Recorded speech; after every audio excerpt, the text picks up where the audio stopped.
I'm Samantha, 35 years old, and I've been keeping a secret from my husband Mark for our entire marriage. While he thinks I'm just a mid-level manager at a small tech company, I'm actually the CEO of a billion-dollar corporation. I chose to keep my success hidden, wanting to be loved for who I am, not what I own. But when Mark's disrespect reached a breaking point, calling me a foolish wife who couldn't survive without him, I finally walked away. Before I continue the story, let me know where you're watching from in the comments below. Hit that like and subscribe button if you've ever had to stand up for yourself when someone underestimated your worth. I grew up in a middle-class neighborhood in Chicago, raised by parents who always believed I could achieve anything with hard work and determination. My father owned a small hardware store, and my mother taught second grade at the local elementary school. They weren't wealthy, but they provided a stable, loving home where ambition was encouraged. From an early age, I showed an aptitude for technology and business strategy, often helping my father optimize his store operations even as a teenager. After graduating with a business degree from Northwestern University, I started at a small tech company as a project manager. I was 26, ambitious, and determined to climb the corporate ladder. I'd always prioritized my career over my personal life until I met Mark. It was a rainy Tuesday afternoon when I ducked into a coffee shop to escape the downpour. The place was packed, and the only available seat was at a table with a handsome man focused intently on architectural drawings. When I asked if I could share his table, he looked up with the most captivating blue eyes I'd ever seen. That man was Mark Thompson, 30 years old at the time and working as an architect at Peterson & Associates, one of the most prestigious firms in Chicago. "I'm designing a community center," he explained when he caught me glancing at his drawings. His passion was immediately evident, his eyes lighting up as he described his vision for creating spaces that brought people together. We talked for hours that day, long after my coffee had gone cold and the rain had stopped. Our relationship progressed quickly after that. Mark was charming, intelligent, and seemed genuinely interested in my thoughts and ambitions. When we started dating, I was just beginning to pitch my ideas for a new software platform that would revolutionize supply chain management for small businesses. Mark would listen attentively as I explained my concepts, even though the technical details were outside his expertise. Within a year of meeting, Mark proposed during a weekend trip to Lake Michigan. Standing on the shore at sunset, he told me he'd never met anyone who challenged and inspired him the way I did. I said yes without hesitation, believing I'd found a true partner who respected me. We married in a small ceremony with close friends and family. At that point, my career was at a crossroads. My software concept had attracted serious investor interest, and I was faced with a decision: continue as an employee or take the leap into entrepreneurship. 2 months after our wedding, I chose to take the risk and started my own company, Secure Chain Solutions. This is where my fateful decision came in. I told Mark about launching the company, but downplayed its potential and my role. I described it as a small consulting business, where I would be one of the partners. Why did I do this? The truth is complicated. Part of me feared that my success might intimidate him or change our dynamic. Another part wanted to be certain that Mark loved me for myself, not my potential wealth or status. As Secure Chain began to take off, I maintained the facade. When I secured our first $1 million investment, I told Mark I'd gotten a small bonus.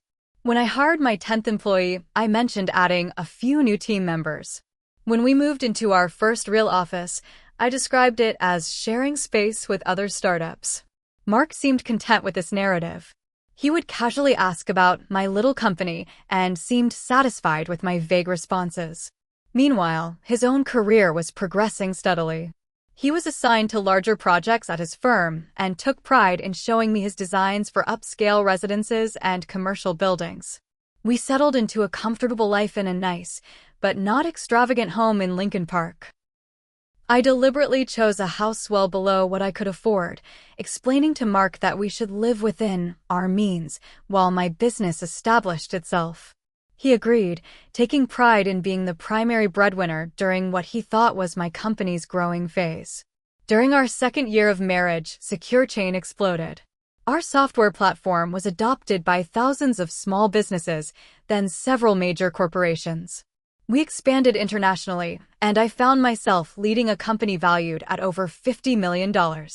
When the board officially named me CEO, I told Mark I'd received a small promotion to senior manager.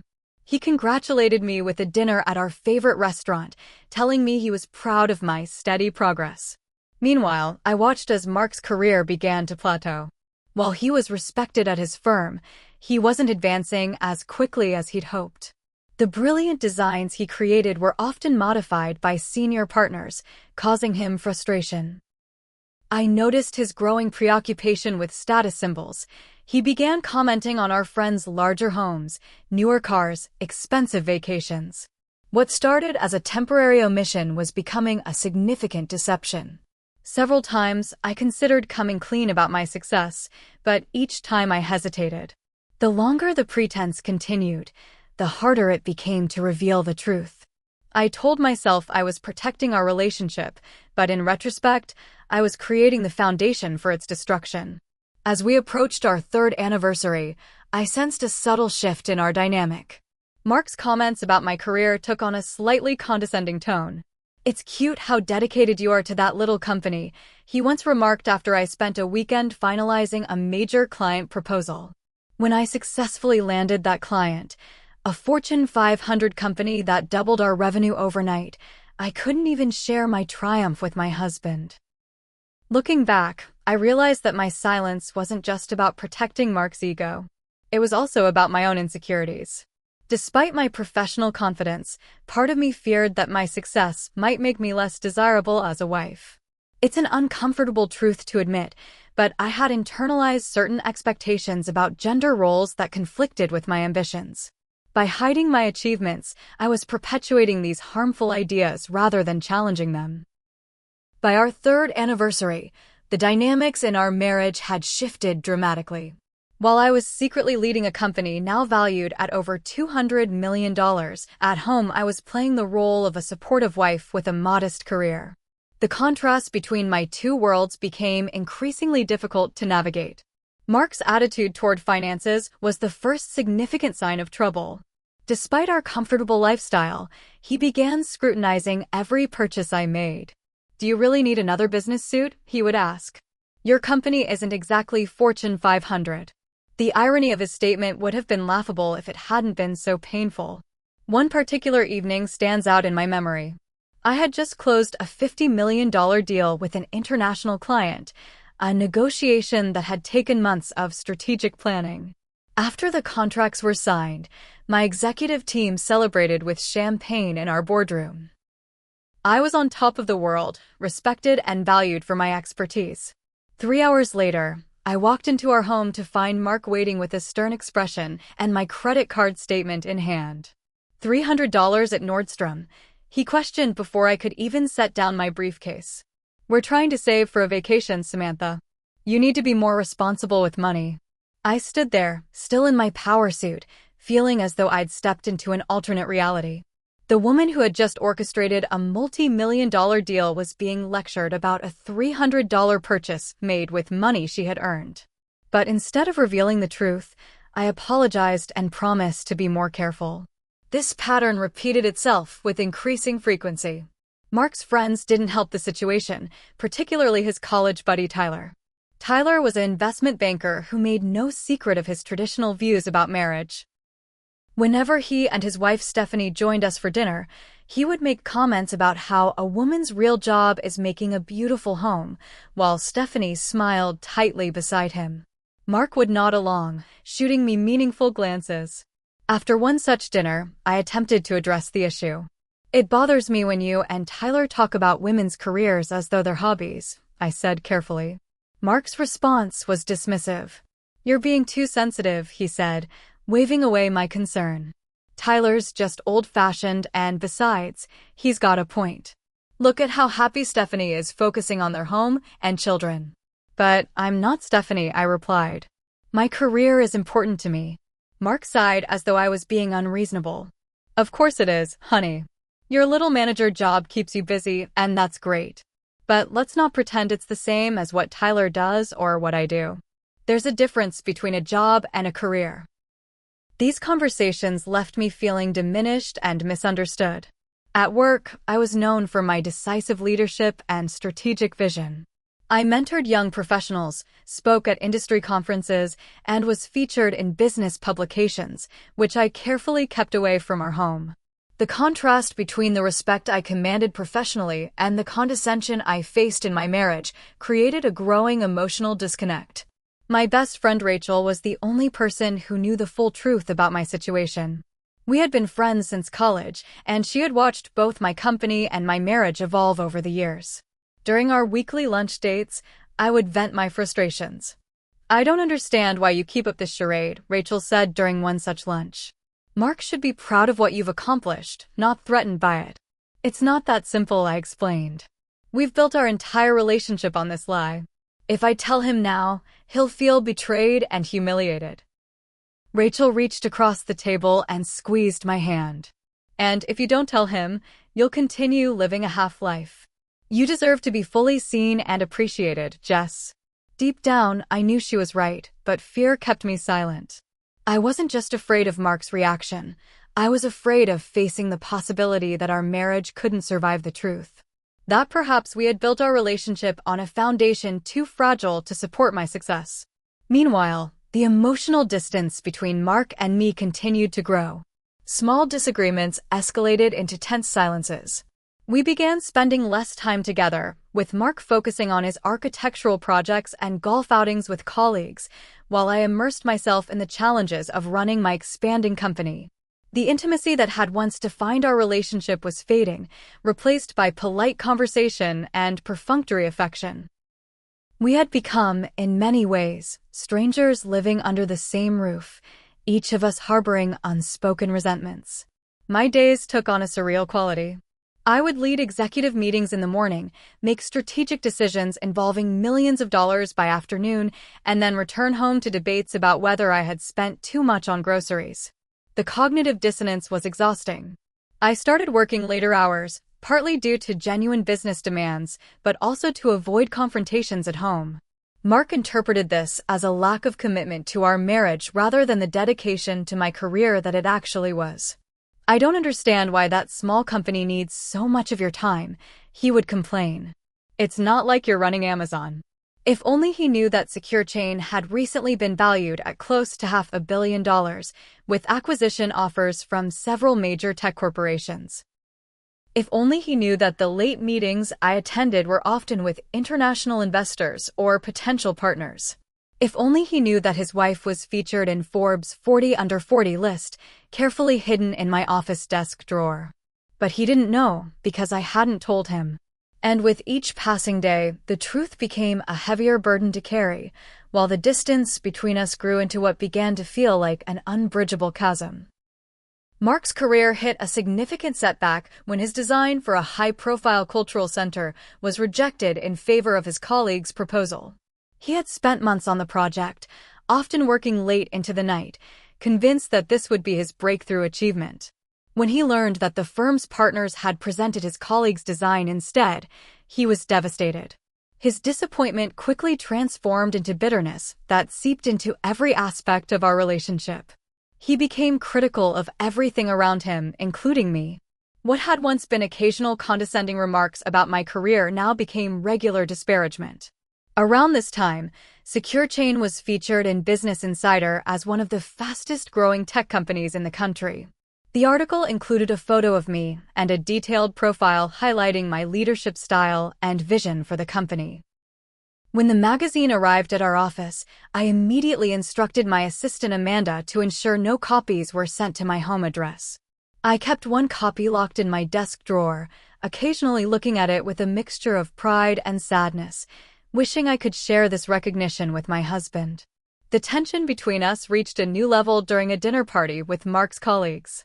We were hosting two other couples, Brian and Elaine from Mark's firm, and his friend Tyler with his wife Stephanie.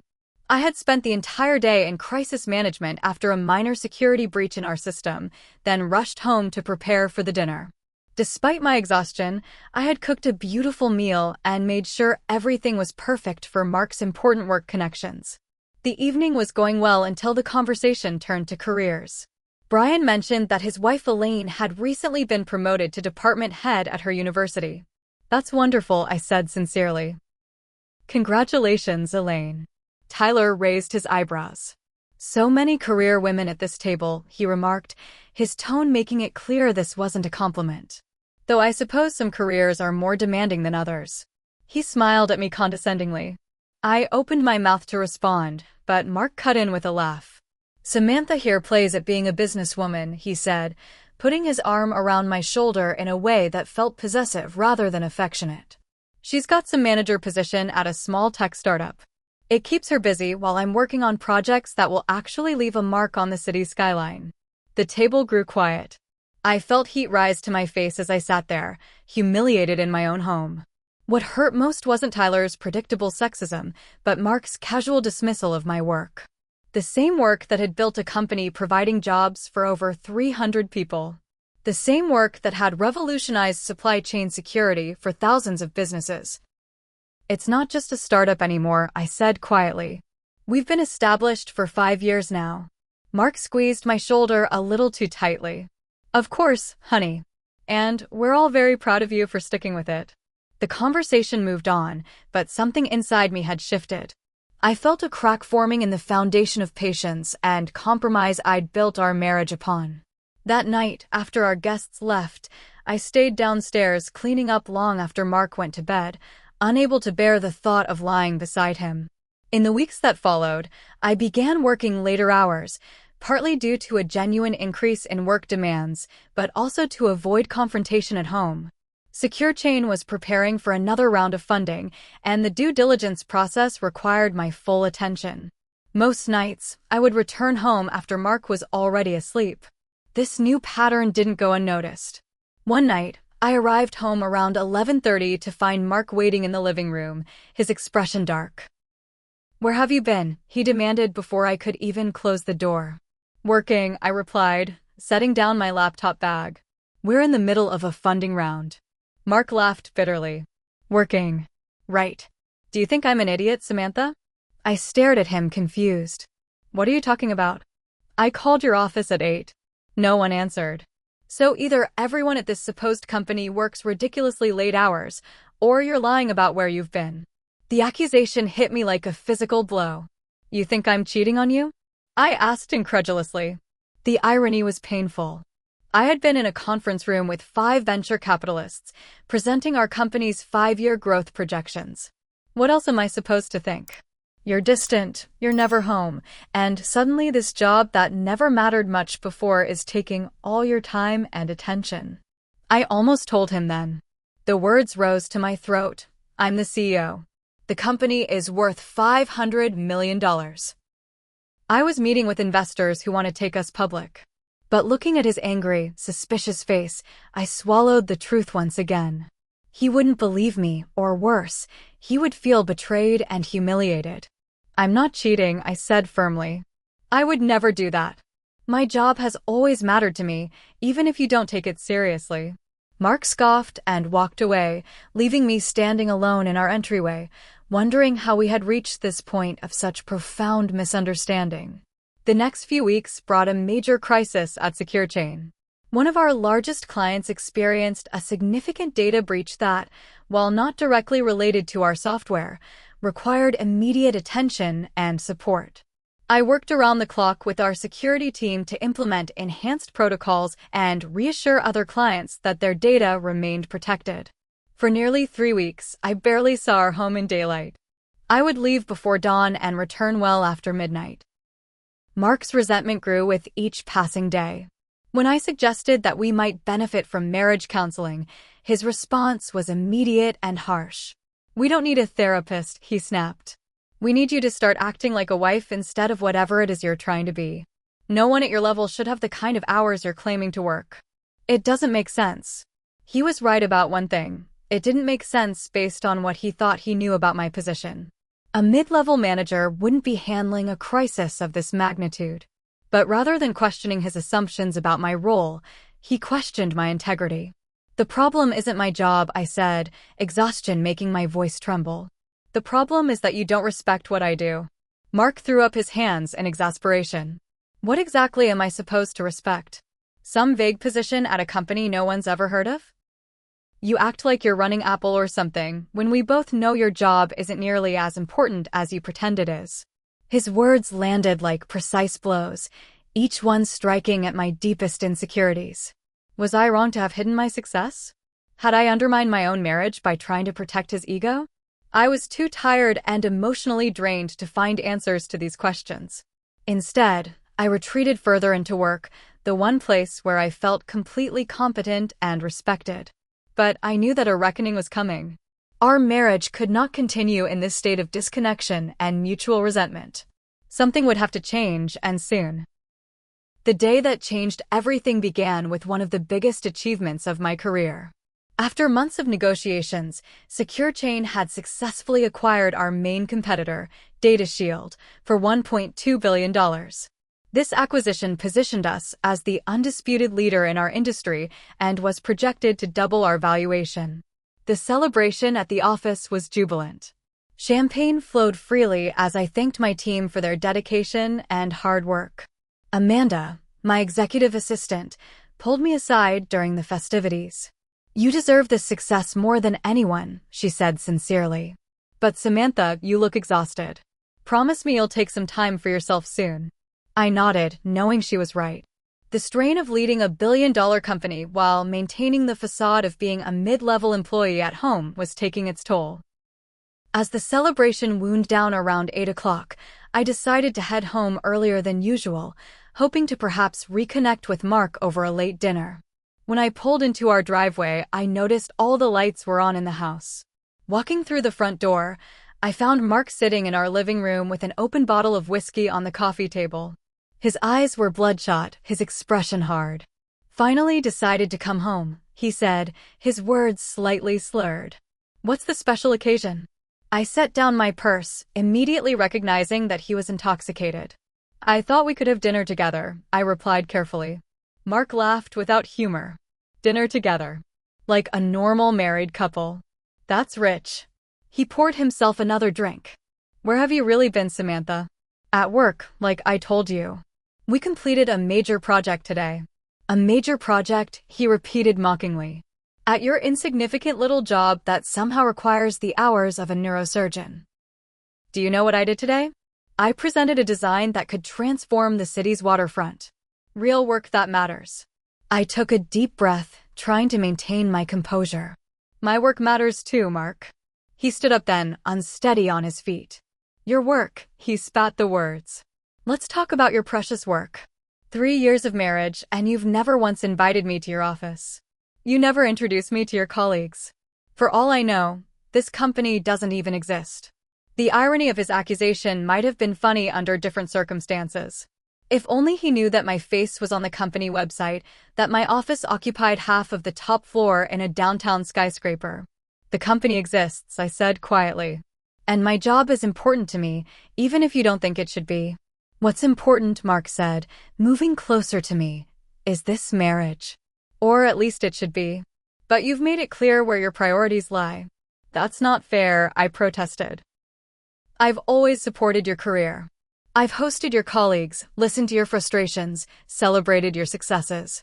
Why can't you do the same for me?" "Because you're throwing away our chance at a real life," he shouted suddenly. "We should be thinking about starting a family, buying a bigger house. Instead, you're wasting your time at a dead-end job that will never amount to anything." His words hit me like a physical blow. All the years of hard work, all the sacrifices and achievements, dismissed as nothing. And worse, the implication that my worth as a wife was tied to abandoning my professional ambitions. "My career is not a waste of time," I said, my voice steady despite the emotion rising within me. "And it's not for you to decide what makes my life real or worthwhile." Mark's face flushed with anger. "You need to make a choice, Samantha. Right now. Either commit to this marriage properly or what?" I asked when he trailed off. "Or you can leave." His voice was cold now. "I'm done competing with a pointless job for my wife's attention." I stared at him, scarcely believing what I was hearing. "You're giving me an ultimatum? My career or our marriage?" You can find another job, he said dismissively.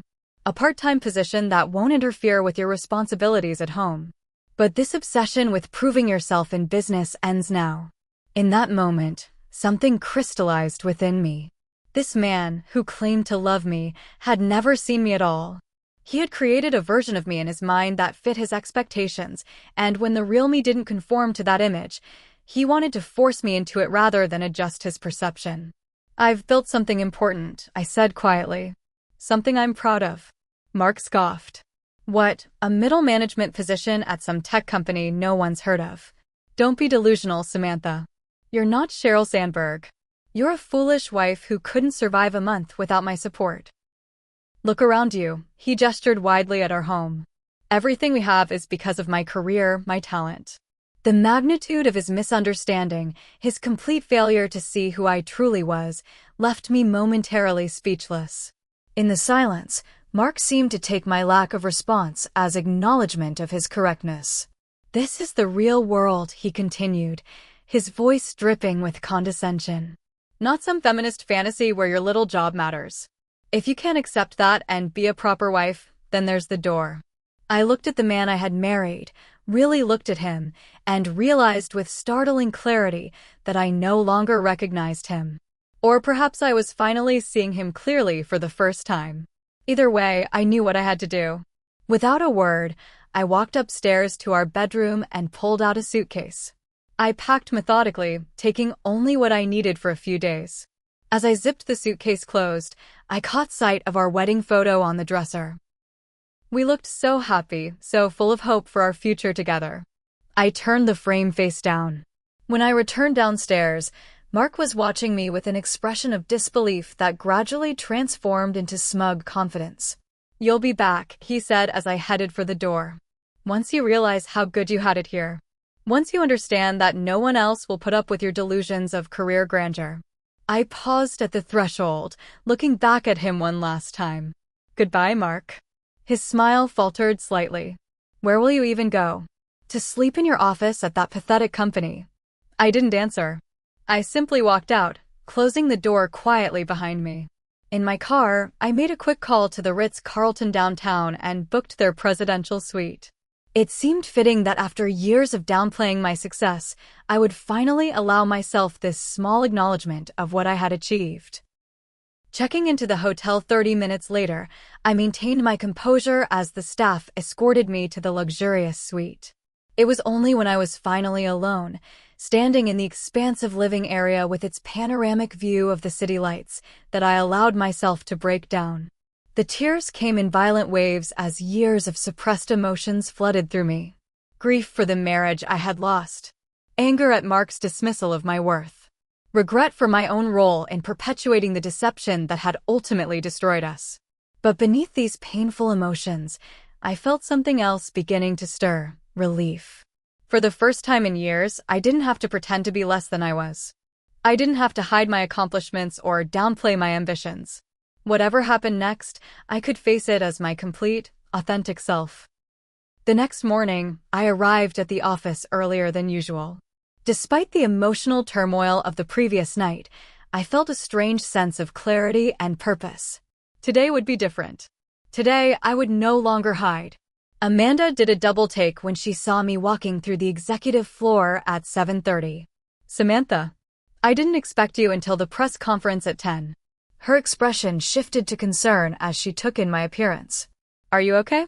I must have looked as exhausted as I felt, despite my careful application of makeup to conceal the evidence of my sleepless night.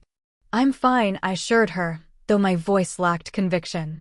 Just wanted to review the acquisition announcement before the media arrives. Amanda followed me into my spacious corner office, closing the door behind her. With all due respect, you don't look fine. And you're wearing the same suit as yesterday. I sank into my chair, suddenly too tired to maintain the facade. You're right. I'm not fine. After a moment's hesitation, I added, Mark and I had a fight last night. A bad one. I left. Amanda's eyes widened. In the 5 years she had worked as my executive assistant, I had rarely discussed my personal life. She knew I was married, had met Mark briefly at the company holiday party 2 years ago, where I had introduced him to minimal staff and carefully avoided any indication of my position, but beyond that, I had kept my home life separate from work. "I'm so sorry," she said, taking a seat across from me. "Is there anything I can do?" The simple offer of support brought unexpected tears to my eyes. I blinked them away quickly, but not before Amanda noticed. She reached into her desk drawer and handed me a tissue. "Does he know?" she asked gently. "About your position here?" I shook my head. "That's the problem. He thinks I'm just a mid-level manager. Last night, he gave me an ultimatum: quit my meaningless job or leave. He called me a foolish wife who couldn't survive without him." Amanda's expression shifted from sympathy to indignation. "Are you serious? After everything you've built here?" "He doesn't know what I've built," I reminded her. "That's on me." I never told him the truth. "Why not?" she asked, then immediately raised her hands apologetically. "I'm sorry, that's none of my business." "No, it's a fair question." I sighed deeply. At first, I wanted him to love me for me, not my success or money. Then, as time went on, it became harder to tell the truth without admitting I'd been lying all along. And honestly, part of me feared how he would react, whether he could handle it. "Based on last night, it sounds like you were right to worry," Amanda observed. My phone began buzzing insistently. I glanced at the screen to see Mark's name flashing. With a decisive motion, I silenced it. "He's been calling since 7 this morning," I explained. "I'm not ready to talk to him yet." "You don't have to," Amanda assured me. "Take all the time you need." She glanced at her tablet. "But we do need to prepare for the press conference. The acquisition announcement has already generated significant interest. CNBC wants a live interview immediately following the official statement." The mention of the press conference brought me back to my professional reality. In just a few hours, I would be standing before cameras announcing SecureChain's billion-dollar acquisition of our competitor. There would be no hiding after that. "Forward all calls from Mark to voicemail," I instructed Amanda. "And please ask security to be aware that he might try to come to the office. If he does, don't let him pass the lobby." Amanda nodded, making notes on her tablet. "Consider it done. Anything else?" I squared my shoulders, making a decision. "Yes. After today's announcement, I want a complete security review of my personal information. Change any company documents that list my home address. And I'll need recommendations for good divorce attorneys." The word divorce felt strange on my tongue, but also oddly liberating. Amanda gave me a sympathetic but approving nod before leaving to execute my instructions. The next few hours passed in a blur of preparation. By 10 o'clock, I stood before a room full of journalists and industry analysts, dressed in a fresh suit that Amanda had arranged to have delivered to the office. I delivered the acquisition announcement with the confidence and authority that had become my professional trademark, fielding questions about integration plans and market strategy with practiced ease. Following the press conference, I was escorted to a small studio set up for the CNBC interview. As the technicians fitted me with a microphone, I glanced at my phone to find 15 missed calls from Mark and a series of increasingly agitated text messages. "Where are you? This is ridiculous. Come home so we can talk. You're overreacting as usual. Samantha, answer your phone." I silenced the device and handed it to Amanda just as the interview began. The financial reporter introduced me as Samantha Wilson, CEO of SecureChain, which just completed a billion-dollar acquisition of rival DataShield.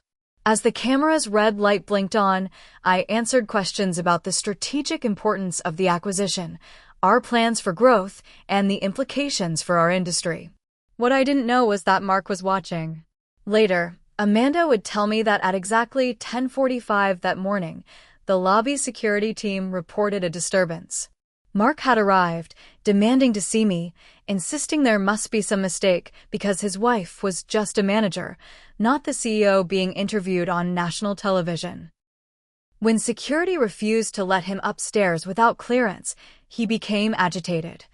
pulling up the live CNBC feed on his phone and staring in disbelief at my face on the screen as I confidently discussed overseeing the integration of a billion-dollar company into our corporate structure. By the time I finished the interview and returned to my office, Mark had called 27 times. Amanda informed me that he had been escorted from the building after his outburst in the lobby. He seemed quite shocked, she reported with a hint of satisfaction. I imagine he was, I replied, feeling a complex mixture of emotions. Part of me regretted that he had discovered the truth in such a public and jarring way. Another part felt relieved that the secret was finally out. As the day progressed, Mark's messages became increasingly desperate. From my office window on the 40th floor, I could see the street below. At around 3 in the afternoon, I spotted a familiar figure pacing outside our building, periodically looking up as though he could somehow spot me from that distance. He's still trying to reach you, Amanda informed me, holding up her own phone. He's now calling my number. How did he get your number? I asked, surprised. Company website, she explained. All executive assistant contact information is listed. I nodded, remembering that Mark had finally learned to search for information about Secure Chain. Block his number, I instructed. And tell security not to engage with him further. As I watched from my window, a security guard approached Mark, speaking to him briefly before pointing him away from the building. Mark's shoulders slumped as he finally turned and walked toward the parking garage. The revelation had occurred, though not in the way I would have chosen. My two separate worlds had collided spectacularly, and there was no going back to the careful compartmentalization I had maintained for years. For better or worse, Mark now knew exactly who I was and what I had achieved. His illusions about our marriage, about me, had been shattered beyond repair.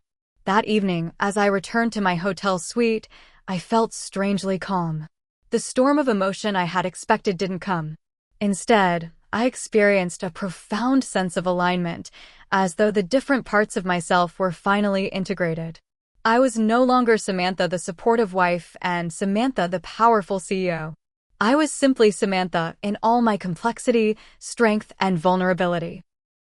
The morning after the press conference, I was having breakfast in my hotel suite when Amanda called to inform me that Mark had arrived at the company headquarters again, this time with an enormous bouquet of roses. Security stopped him in the lobby, she reported. He's insisting on seeing you, says he needs to apologize. Should I send him away, or do you want to meet with him?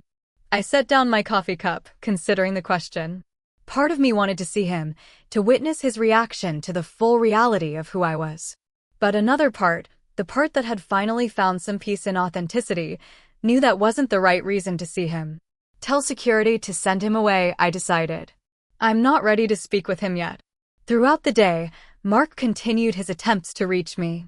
He called the company main line repeatedly, sent emails to my corporate address, and even tried contacting several of my executive team members whose information he had found online. I instructed everyone to direct him to my corporate attorney if he persisted.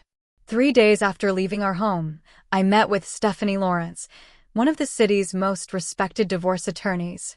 Her office occupied the 32nd floor of a downtown building with views nearly as impressive as my own. So, Stephanie said after I explained my situation, your husband had no idea you're the CEO of a billion-dollar company. She removed her glasses and fixed me with a direct gaze. That's certainly an unusual circumstance.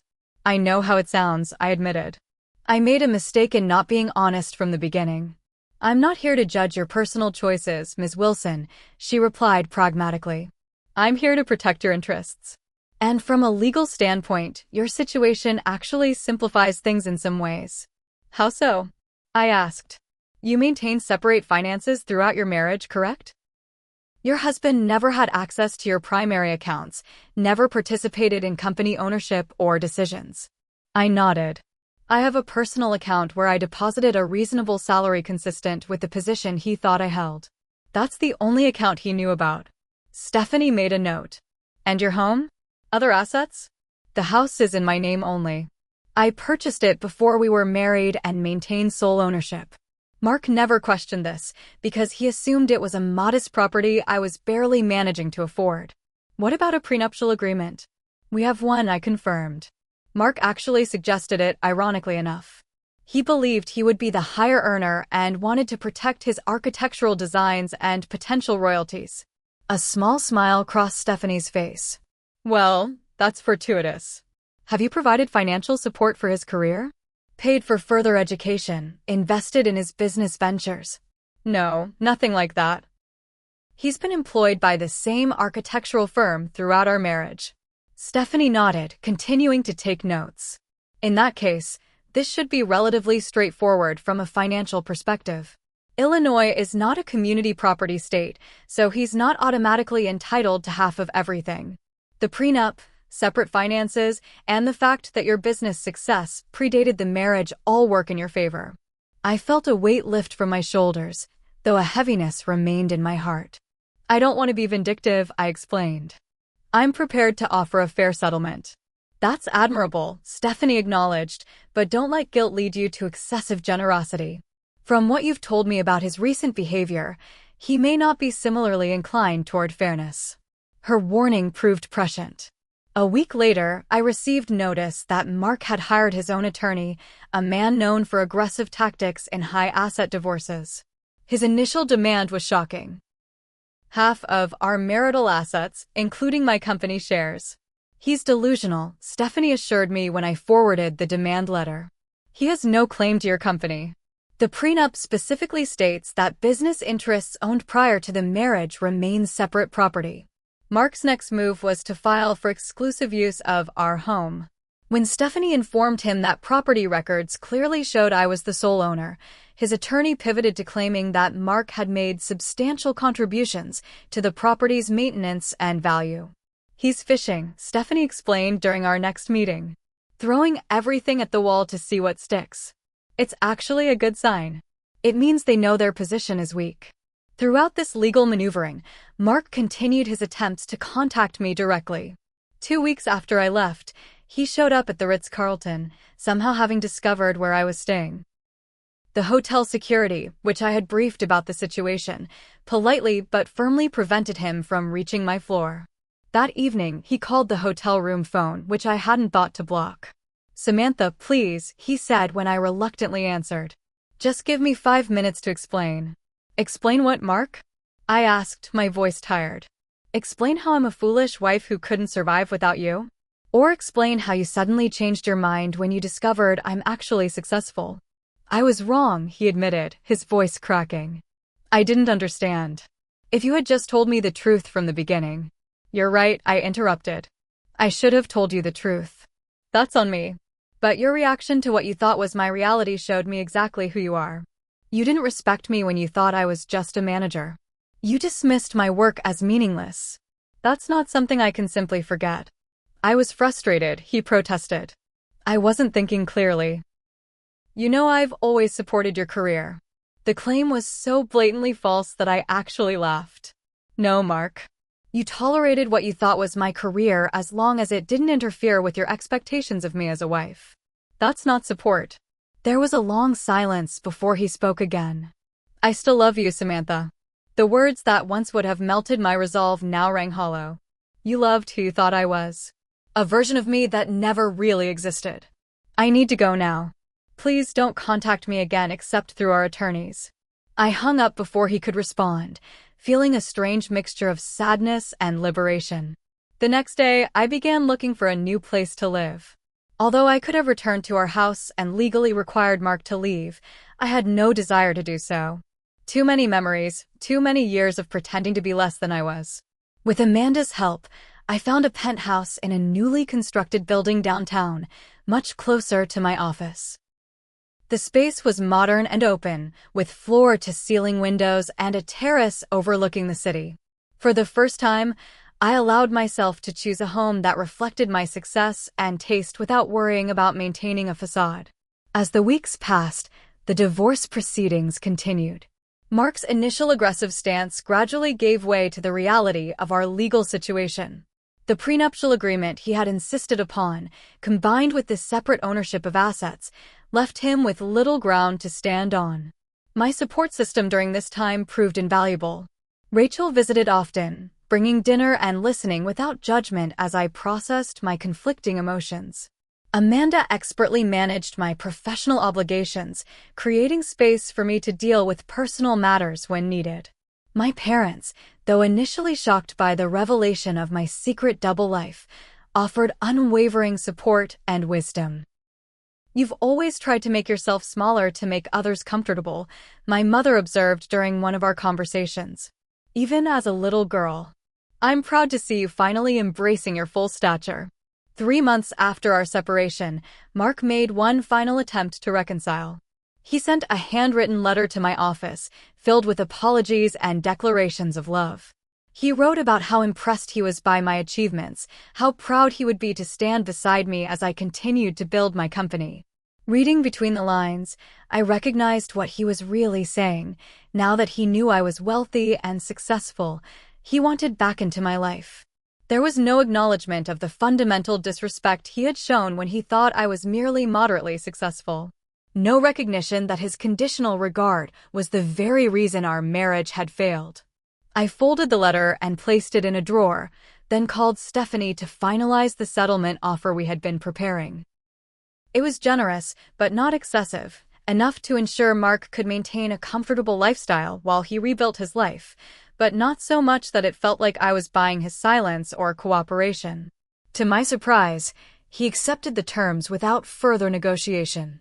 Perhaps he had finally recognized the futility of fighting, or perhaps some small part of him acknowledged that this outcome was largely of his own making. The day I signed the final divorce papers, I felt a complex mixture of grief and relief. 5 years of marriage ended with signatures on legal documents. As I walked out of Stephanie's office, I called Rachel. "It's done," I told her. "How do you feel?" she asked gently. I considered the question as I stepped into the bright afternoon sunlight. "Like I'm finally free to be myself," I answered. "All of myself." 6 months after finalizing my divorce from Mark, I stood at the window of my penthouse apartment, watching the sunset paint the city's skyline in hues of gold and crimson.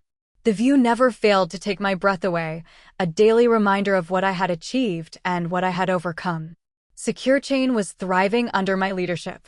Our acquisition of DataShield had been seamlessly integrated, exceeding even our optimistic projections for growth and market dominance. Our stock price had doubled since going public 3 months earlier, and industry analysts were predicting continued expansion. But my greatest growth hadn't been professional. It had been personal.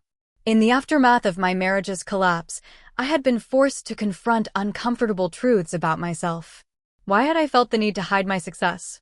What insecurities had driven me to maintain such an elaborate deception for years? These were questions I explored in weekly sessions with Dr.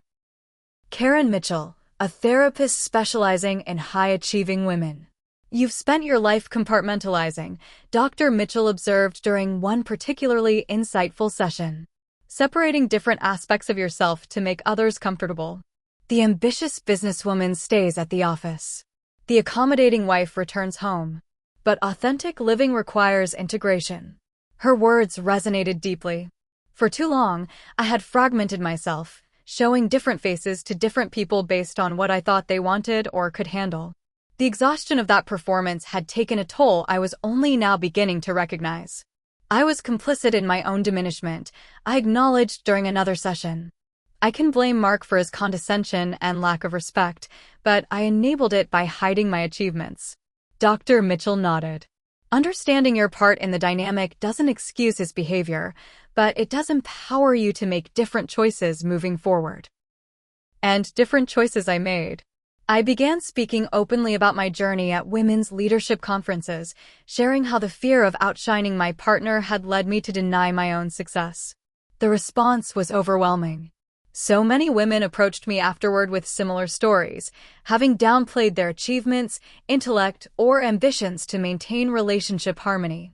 Inspired by these conversations, I launched a mentorship program through SecureChain for women in technology.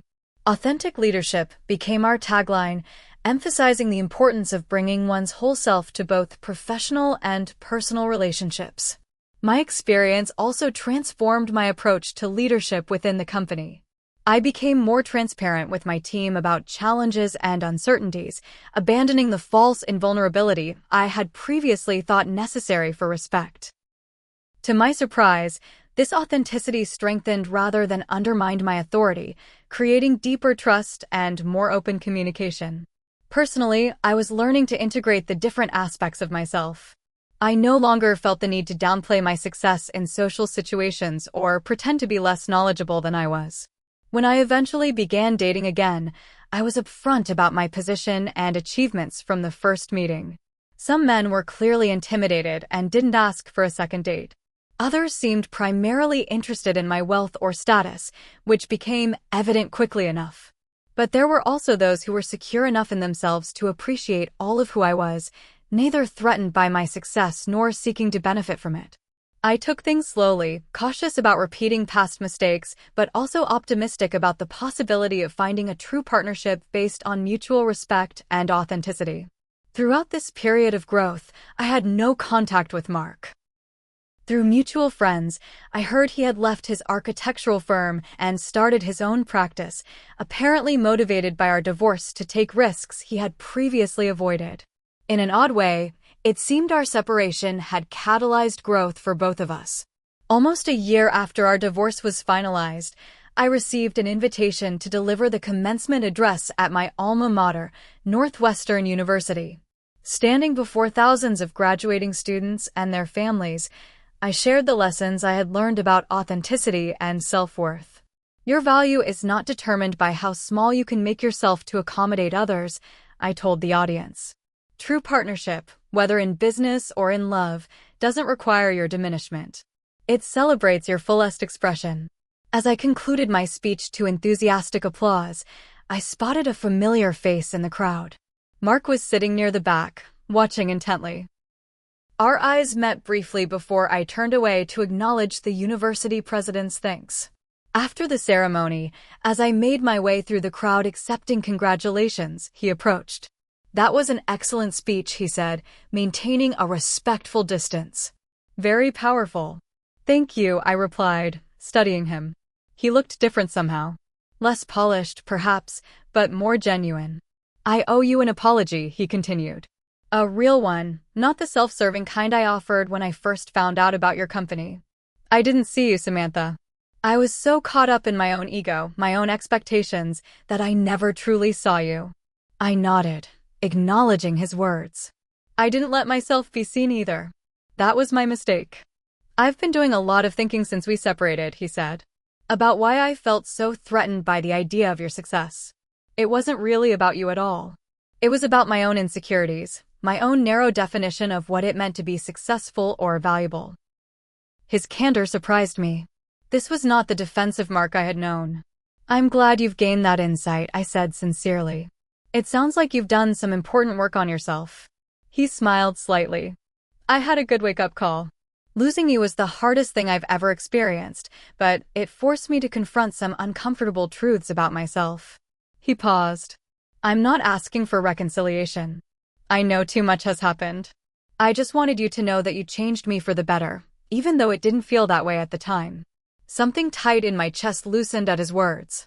Not because I wanted him back, but because his growth validated my own journey in an unexpected way. I wish you well, Mark, I said, meaning it. Truly. As he walked away, I felt a sense of closure that legal documents hadn't provided. Our relationship had been flawed, built on partial truths and unspoken expectations, but perhaps it had served a purpose neither of us could have anticipated. We had both emerged stronger, more authentic, and more self-aware. Back in my hotel room that evening, I reflected on how far I had come. The woman who had hidden her achievements out of fear was gone, replaced by someone who understood that true connection can only exist when we bring our whole selves to the table. The painful end of my marriage had ultimately led to a more integrated and authentic life. The most powerful lesson I learned through this journey was that respect is non-negotiable in any relationship. Not just respect for your accomplishments or position, but respect for your dreams, your autonomy, your right to define success on your own terms. I no longer needed external validation to recognize my worth, but I also wouldn't accept relationships that required me to diminish myself. True love, I had come to understand, doesn't ask you to be less so that someone else can feel more. It celebrates your light rather than asking you to dim it. What's your experience with authenticity in relationships? Have you ever hidden parts of yourself to make others comfortable? I'd love to hear your stories in the comments below. If this resonated with you, please like, subscribe, and share with someone who might need this message today. Remember, you never need to make yourself smaller to be loved. Thank you for joining me on this journey of growth and self-discovery. Until next time, embrace your authentic self, no matter how bright your light shines.